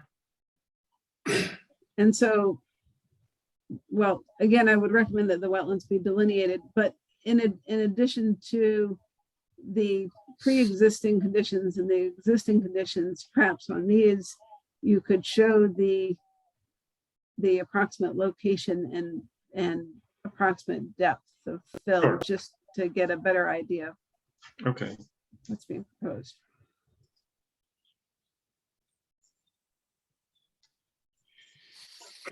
Commissioners, anything further? I think Commissioner Clockey's request that we get a comprehensive site plan with changes and additions marked clearly that we can look at, that we can move very quickly on this. Sure. Okay. This is the pond here in the direct center. Yes, this is a 2019 aerial photograph. Oops. It looks older than that, but where did it go? So, okay, so the bridge is at the north end. The top. Yes, right there. I don't see any water coming out of it on the other side. Oh, I see over Oh, there. yeah, there's a water course, and then this is a wetland area on this side. Okay, got it. Mr. Goldman, that schematic, that plan would be essential, I think, and can include the information that you get from your advisors on the dam, and Okay. and pencil in the planning, which looks fine. And if we can get an overlay of the wetlands, then we're perfect. Okay. Do I have to include the wetlands that I am not touching, which would be on that other picture going down, on this picture going to the right? Yeah. So below the number 20, there's a whole big area on my property, and that likely goes into the next property, which we are not touching. Do you need that delineated? But that area is not affected, is it? I mean, you're not looking. No, it's not. Okay, so there's no activity planned for that area, Okay. or proposed, I should say. So you don't need to include it. Good. Okay. It does not. Right. Okay. Okay. That was my one question. Thank All you. right. Yes, you're welcome. And thank you for your patience. I think we can move on at this point to a discussion and decision on the bridge. It would be, under normal circumstances, useful and important to have a proposal from staff to refer to and consider. However, an awful lot of work has already gone into this proposal, and I move that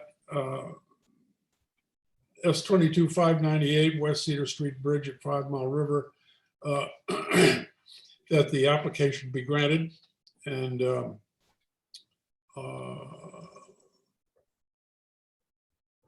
perhaps there's a second. A second. Okay, now we can have comments. If there's anything that we haven't touched on before about the wetlands impacts and the stream scouring and the other things that we care about, that we're concerned with, now's the time. And I'd like to make sure that the site is stabilized with a native seed mix after all the work is done, per the discussion that we had earlier during the public meeting when I was asking about that. Do you have a preference for the seed mix? And sorry, Rick, they technically can't talk to you after the public hearing is closed. I would like a native seed mix that meets the conditions of the site. I'm not sure how shady or sunny it is, so it should take into consideration that.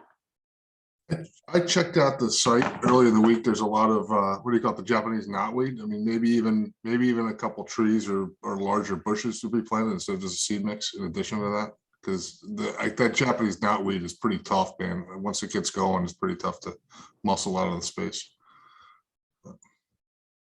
Just my thoughts, to the extent I know anything. I would agree with that then as well. okay, I mean, obviously we have stated what we think and feel. I think we're a little off the reservation in terms of making comments after the closing of the public hearing. That having been said, we have, Alexis? We have a motion seconded, and we could take a vote. Yeah, I think that the comments by commissioners at this stage of discussion of the application is normal procedure. Okay. And all good. Well, that's good, because I'd like us to have our say before it's completely closed off. Okay, we have a motion and it's been seconded, and I would call for a vote. All those in favor? Either aye or Aye. hand, something like that. Okay, that looks to me like a majority, and the application is granted. Thank you so much, Mr. Chairman. I really appreciate it. Okay, Vanessa, you're welcome. Okay, we have a fee waiver and reduction request. We're down to number 8. Fee waiver and reduction request from Mr. Goldman. Do we have that in writing? So that was part of his application narrative, which I will pull up. Give me 1 second.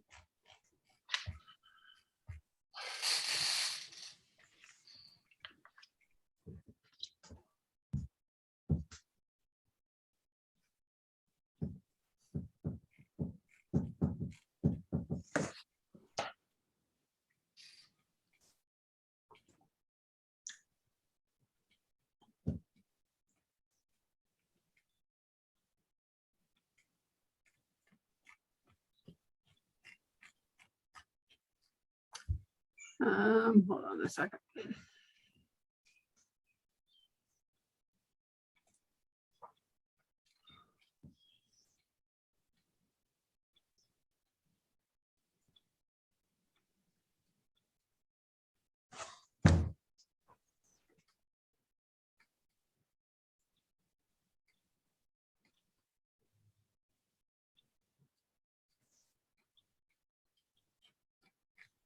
Let me actually go grab his paper file. I don't see it.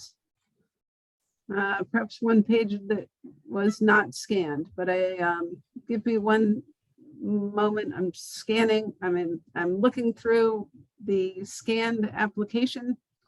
It was my recollection that there was a sentence regarding the fee waiver within the narrative of the application. But I don't see it in the scanned documents. Let me grab that. I will be right back.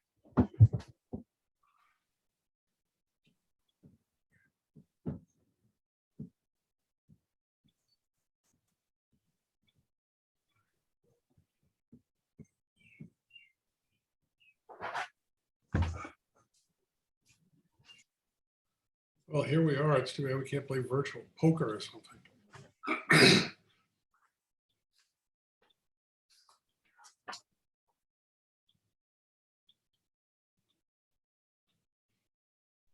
I think our approach on this and any other fee waiver request is that, one looks at what the schedule of fees is, and if there's nothing in this application that varies from that, then we would vote to uphold the fee, whatever it is.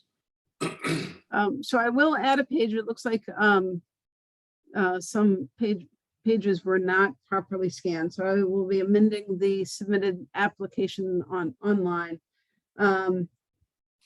But on page 4 of the narrative, under other, it asks, is it possible to get a waiver, parentheses, reduction to the quote significant activity fee, in quote, since this is essentially a repeat of the work done in 1993. And that is the request. And then if you like, I can read you the regulations under your fee schedule, which talks about the fee waiver. And there are 2 reasons articulated within the regulations for waiver. And those are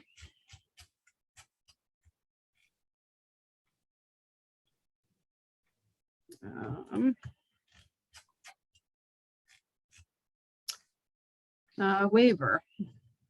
The agency may waive all or part of the application fee if the agency determines that A, the activity applied for would clearly result in a substantial public benefit to the environment or to the public health and safety, and the applicant would reasonably be deterred from initiating the activity solely or primarily as a result of the amount of the application fee, or 2, the amount of the application fee is clearly excessive in relation to the cost to the city for reviewing and processing the application. It is a significant regulated activity application. It will require a public hearing at some point. The total fee is $1,450.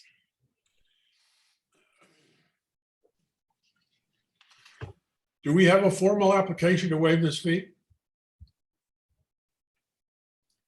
Do you have a form? No. As your regulations say, any applicant may petition the agency to waive, reduce, or allow delayed payment of the fee. Such petitions shall be in writing and shall state fully the facts and circumstances the agency should consider in its determination. So there's no form, just a requirement that it be in writing and state the circumstances.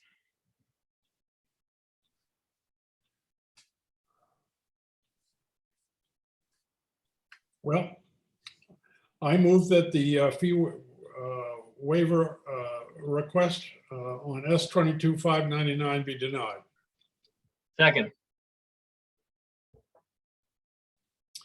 Moved and seconded. Any discussion? All in favor? Aye. Okay, the Unanimous. request is denied. Now we go to the pre-application review. Okay. It's like if I offered you a job, would you take it? Anyway. The, Westport Avenue, Rizzoli Road, concept review for potential application. right. So let me, I'll just give you a quick locational information, and then I can give the floor to the potential pre-applicants. So Rizzoli Road is off of Westport Avenue. So here's so where all the data is Norwalk, and then over here is Westport, where there's no parcel information. Westport Avenue, this is the retail shopping center with Bed Bath & Beyond, movie theater, other stores. And then Rizzoli Road is this little road here that connects to Kings Highway South in Westport. And it is these these residential parcels off of Renzulli, and I believe it's these front two properties on Westport Avenue, where the people before you tonight are considering a development. And in the back here, which I'm sure they'll show you further, is a wetland area with a intermittent watercourse. That watercourse. So here's that the former Pepperidge Farm site with its wetland and watercourse that goes under the street into the same drainage that continues and eventually goes out to the Saugatuck Harbor. Okay. I would just like to just verify that everything that we talk about henceforth is on record, but is not binding. Is that correct? That is correct. So there's no formal application before you. The applicant is at this point in the design stage, just looking for a little feedback and guidance on the concepts of their proposal and judging your reaction. Okay. And Anybody have any reactions? Well, we'll show it to you first. if you have some concept Yeah. plans, you're welcome to share your screen and All right, great. Thank you very much, Alexis. You did the first part of my presentation, which is the orientation, which I'll get to just in a second. I wanted to thank the agency for allowing this informal process to take place. To introduce myself, I'm Craig Flaherty. I'm a senior engineer and principal with Redness and Mead. On this project, we're providing land surveying, site civil engineering, and land planning and permitting services. I'm joined tonight by my client, Coastal Construction Group, who are contract purchasers of the property. Joe Feinleib is the principal. Also joined tonight by our one of our landscape architects, Jenna Kapinska, who's a lead certified landscape architect and certified professional sediment erosion control specialist. The principal of William Kenny and Associates, Bill Kenny, would have been here, but for another hearing. He is a soil scientist, wetland scientist, and landscape architect, and has a lot to do with why Coastal hires them, is to have that marriage between doing the ecologically proper things for the environmentally sensitive areas, as well as incorporating that into the upland landscape. We're in the middle of our due diligence period, finishing schematic design, getting started with design development. We've been talking to the neighbors. We've been talking to zoning. We've been talking to some other departments in town hall. We met with Alexis a few weeks ago, and that's where the idea for this informal presentation to you came up. So we can kind of introduce you to the project, bring you up to speed, let you know what's coming down the pipe. We are going to be filing an application with you before the end of the summer with all of the attendant details that you would expect from an application. Right now, we're still kind of working on a conceptual level as we're gathering information. So hopefully it's non-binding on our side too, as we continue to collect information. But here is a PDF of the aerial. Alexis already gave you a very good preview. Outlined in yellow are the properties in question. There's 8 in total, 4 commercial uses up in front, 4 residential uses as you extend down the road, the wetland in kind of the east side back of the lot. There's a large watershed that feeds that wetland, and we'll talk about how that affects the wetland as we move through this. So there's a couple of pipes, 2 30-inch pipes that come into the wetland from the north and east, carrying stormwater from the developed watershed. There's a 15-inch pipe coming from Rivard Crescent, the subdivision on the south. This is an open depressional wetland with some watercourse corridors through it. And it is piped on the outlet to the opposite side of Renzulli Road, where it opens back up into a channel again. Zooming a little bit better, here is the wetland delineation prepared by Bill Kenny and Associates. You can see the outline of it over here on the east side of the site. Again, those pipes coming in from the north and east and south. This is really where the watercourse and wetland end, piped under the lawn here to across the street. And you can just start seeing the reed back of the watercourse on the south side of the road. So we have a full survey. This is a little too much detail for a small computer screen at the moment, but suffice it to say, we've collected all the existing conditions detail on the site. As a part of that existing conditions work, Bill Kenny and Associates has tried to assess the condition of the wetland and the setback areas as they exist today. We'd of course give you with the application a full functions and values assessment and an existing conditions assessment of the wetlands and the setbacks. But this is what we've observed after walking the site and doing the delineation.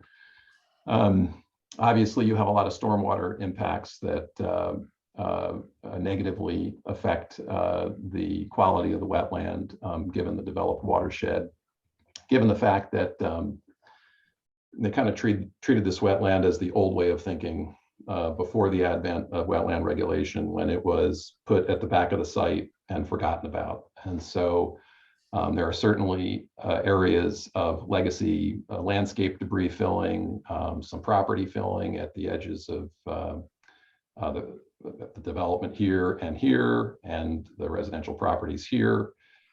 Because of that, and because of light filtration at the edges, there's a significant amount of Japanese knotweed and other invasives, especially in the north end of the wetland and west side of the wetland. There's some lawn landscaping right up to the border of the wetland on the edge here, towards its downstream side. But there are some nice pockets in the middle when you start to get a forested cover that can kind of keep out some of those invasives and allow a more obligate and native vegetation to take hold. So there's some kernels, small gems that we can start working with as we consider how to leave this wetland better than we found it effectively. And that's our goal, is to leave the wetland better than we found it. We don't want to do the old way of thinking where you just make it the back door and you put up a fence and it's on the other side of the fence. You know, we want to restore the wetland buffers, remove the invasives to the extent that we can improve the condition of the wetland. We want to do that. We want it to be an asset to the site. And you'll see that in the conceptual plans as we go forward. But what are we doing? This is a big picture of what we're doing. This would comply with the business number 2 zone, which allows for multifamily and mixed use. This is a 4-story apartment building, which is mostly residential apartments in this kind of staggered Z shape here. And there'll be a little bit of retail up front towards Westport Avenue. We're getting rid of 4 curb cuts, putting in 2. And notably, working with the neighbors on Renzulli Road, we're looking into creating a cul-de-sac for them and allowing them to have kind of a private dead end off of Kings Highway South. Obviously, that has to still get vetted and reviewed. This is conceptual, but this is what we're thinking in terms of our coordination with the neighbors. Again, you see the limits of the wetland here, so we're certainly not impacting them, and we're leaving a buffer. But this is kind of the big picture. We've also tried to keep most of the parking covered under the building, so we don't have exposed parking surfaces that then we have to figure out how to mitigate the stormwater from. Most of the stormwater from the site actually flows away from this back wetland. It's going to end up in the storm system in Renzulli Road here and down this water course at the south side. How many units do you expect to construct? Current building design is 136, which is the density that's allowed by the zone Okay. that we're asking for. So here's the first draft of the landscape plan. Again, the wetland and watercourse system would remain intact. We really focus a lot of effort in the buffer areas to remove those invasives, remove legacy deposits of landscape debris, remove legacy fill, get things back down to kind of what might have been a pre-existing natural grade. And really in this whole space that's indicated in the dark green, try to do as much, native naturalized planting schemes as possible, so it feels a part of the woodland. We do like the idea of bringing a walking path through and into that buffer, not only into the buffer, but perhaps a boardwalk through some nicer sections of that wetland. Again, we think that it's an asset for the residential community, but it's also, when there are eyes on it and access to it, it'll create a tendency to want to keep it in good condition and want to keep it an asset, versus, again, the kind of concept where you just put up a demarcation and don't touch it, because there is so much development pressure around. It's a very much fragmented little open space. So that's a part of the proposal. As we come down the site, I mentioned that there's a 30-inch pipe that comes in here. That's picking up water from across the street from the whole Pepperidge Farm complex, picking up water from Westport Ave, picking up water from the Whole Foods and the retail parking lot. Another 30-inch, actually this one probably picks up the Whole Foods over here on the east side. And another 15-inch here, and it all goes into one 18-inch pipe at the bottom of the wetland. And so, not surprisingly, when we met with the neighbors, they talked about the fact that they experienced a lot of flooding across their property in this location. So, 30 plus 30 plus 15 doesn't equal 18.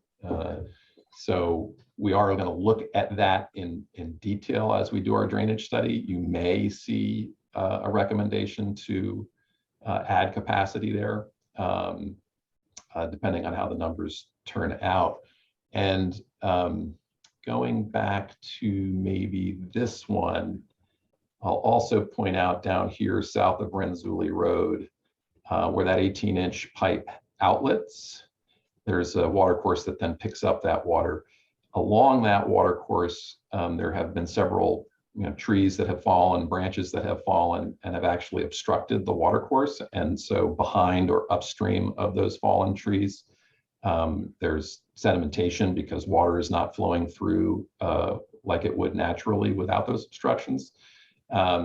So you also may see an application from us, again, depending on how things go, to recommend kind of at least cutting those logs out that are in the way and creating barrier to the natural flow of water, and kind of cleaning out this section of the water course to try to improve drainage conditions down here.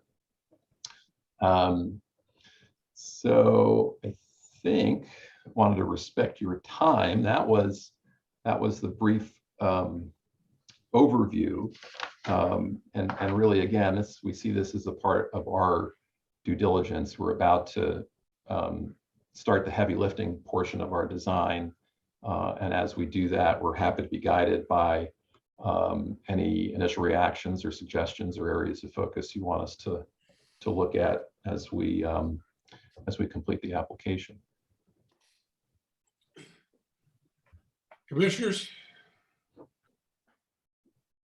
The west side of the property, I think it's the east side of the property next to the wetland, would that have normally been wetlands before it was developed on back in the day? No, we can go back and look at that, but this is not a situation where you've got a filled wetland. It's pretty evident where the natural wetland edge is. Certainly as you go north to the retail strip mall, it's a 5 or 6 foot kind of embankment there. I think there were probably areas to the north that were likely a part of the complex, but I didn't get the impression that this was a situation where that was a filled wetland. Just out of curiosity, do you have to apply to Westport as well? So we have to notify Westport of all the applications that we file, wetlands and planning and zoning. We are trying to keep at least for the first phase of our applications all work outside of Westport, so we don't need an independent set of applications from them. You know, depending on how we look at the activities in the wetlands and kind of the back part of the property, we may end up going to them at some point. Okay. For myself, my initial reaction is that there's certainly no reason not to go forward with this project. I, for one, would twist in my chair at the idea of boardwalks in the wetlands. That would, for me, be a real non-starter. The cleaning up of the downstream water course, I would hope would be submitted in a separate application, simply because I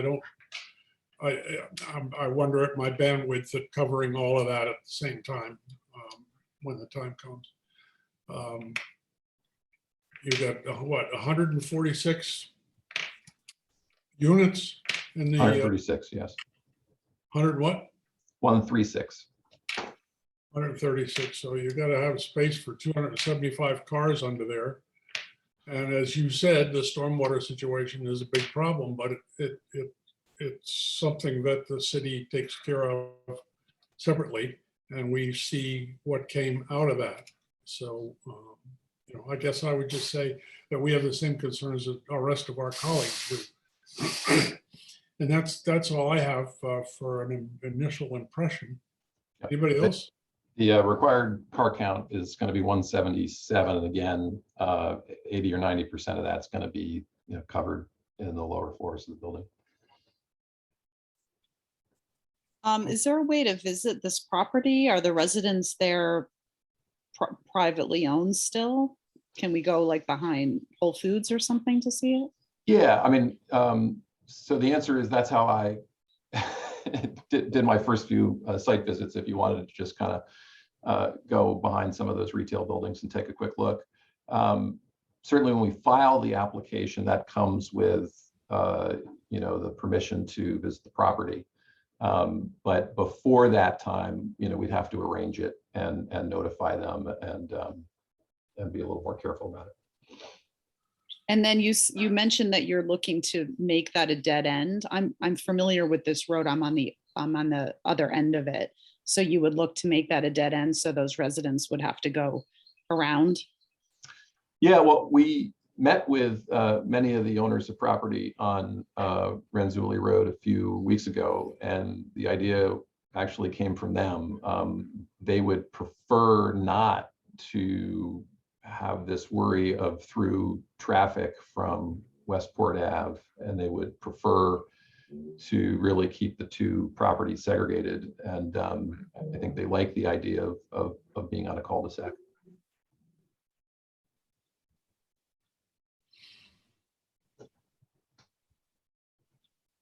Or apartment buildings in Norwalk.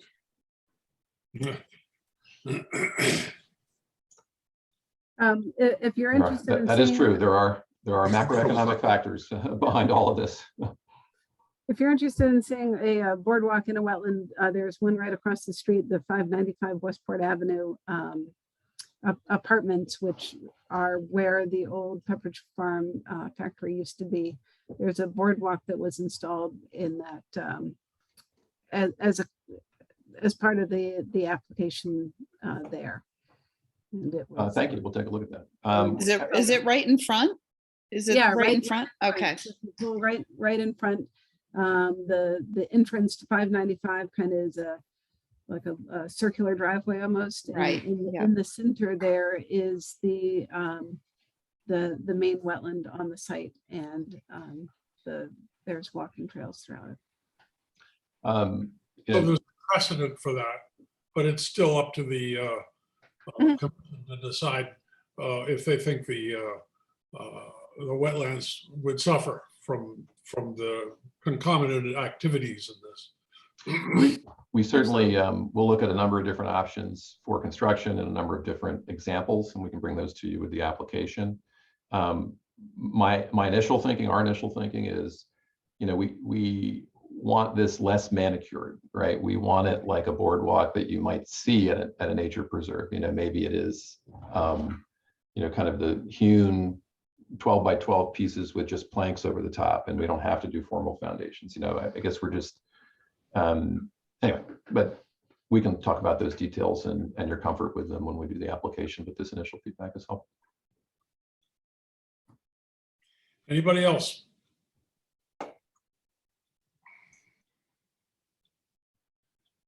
Okay, folks. Well, thanks for giving us a heads up. Yeah, you're very welcome. Just And to- if you think of any questions, not absolutely solidly sure that it makes sense for us to visit the property until after the application has been formally received, simply because there will be specific things that we might be looking for that we wouldn't know about under the current circumstances. And I think consistently applicants have been able to trust that we won't be nosing around on their property until after they've decided to file a formal application. So roughly ballpark, when do you think your application would come through? 8 weeks plus or minus 2 weeks, something like that. Okay, not in the winter. That's all I was asking. No. All right. And if you have any thoughts or questions or considerations after we're done tonight, feel free to get them to Alexis, and I'm sure she'll transmit them to us. Terrific. Okay, thanks very much. Thank you for your time. Good night. Now we are up to Roman numeral X, approval of minutes. I read the minutes and I found a typo, and I can't find the note I made about finding the typo. So as far as I'm concerned, the minutes are fine. Move to approve. I move they be accepted. Second. Okay, moved and seconded by somebody. Oh, there he is. Sorry, I forgot my videos off. That's okay. He disappeared momentarily. Moved and seconded to accept the minutes. All in favor? All right, Aye. Opposed? Passes. Comments of staff? If you're interested in seeing a bridge being replaced on the 5 Mile River, the Rowayton Ave Bridge is, which you approved a few months ago, is actively being constructed. So feel free to have a look further down on Rowayton Avenue, where Rowayton Avenue goes over the 5 Mile River, if you want to see what it looks like. Is this the place where the culvert broke up? This is where the bridge broke. Yeah, okay, got it. And during the last July storm. Good. The Okay. roads were closed. I had made an application to the National Coastal Resilience Fund pre-application and was invited back to do a full application. So I'm still working on kind of a flood resiliency plan, but that's an encouraging event. And that's really it for me. Okay. I have nothing. Any other commissioners have something they want to bring up? Alexis? Alexis, sorry. oh, sorry. Alexis, I just had a quick question. I know, oh, sorry, that's my dog. I know that there's talk going on about the Wells Fargo Bank in East Norwalk, and they have drawings for apartments there. Is that going to hit our department, or is that not inland wetland? It's a very good question, actually. So the application is being received by the Planning and Zoning Commission tomorrow. One of the things that zoning has asked them to do repeatedly for a while now is to contact me to confirm there are no inland wetlands, and they haven't yet done that yet. The Mill Pond is a tidal wetland, so that application, in addition to the regular zoning approval, will need a coastal area management or CAM site plan review. I would like to see that they have field delineated the wetlands there. So there are tidal wetlands are defined by their relative elevation and their connection to tidal waters and vegetation. And they clearly have tidal waters and probably some tidal wetlands. Inland wetlands are defined as poorly drained soils that are not tidal wetlands.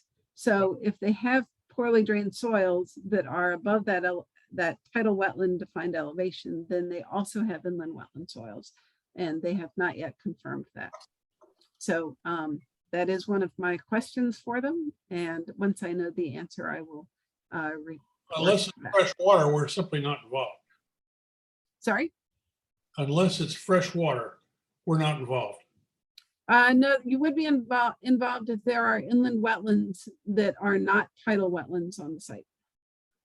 So there are some instances where there is regulation under for tidal wetlands or for coastal area management and for inland wetlands.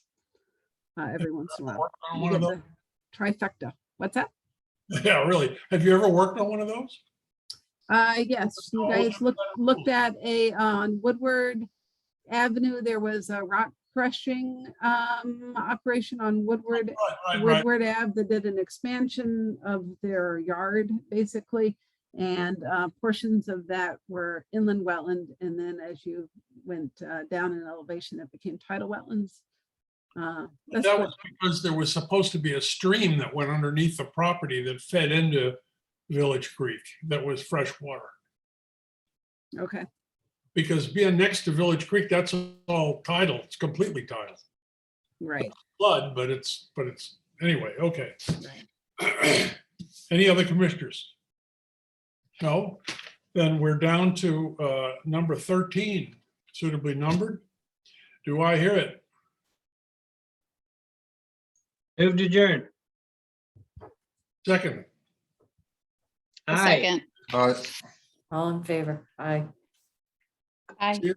final question, Alexis. Elections take place with the July meeting. But Yes, do they take place before the July meeting or at the July meeting? at the first July meeting. At the first July meeting. Got it. Yes. Thank you. Okay. All right.